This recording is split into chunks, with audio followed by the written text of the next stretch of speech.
For all the talk about Eastern Washington, I would assume most of what you have heard or read has probably been about the Eagles' offense. The standout wide receiver, a surprise starting quarterback who set records in his debut. But what about their defense?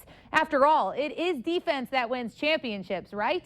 Well, the Eags D stepped up last week against East Washington State.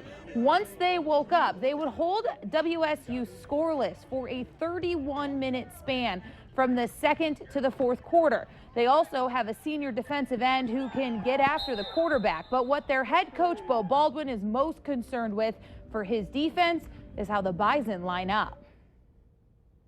Challenge is adjusting to seeing someone huddle.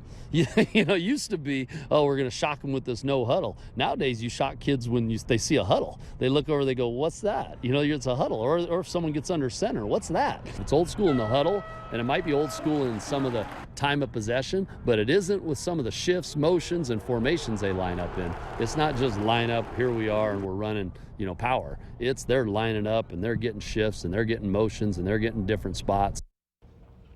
Baldwin adding how impressive the Bison offense and their attack can be, saying the Bison haven't won 5 straight national championships on a good bounce. It's talent and hard work, and they expect nothing but the best of the Bison on Saturday.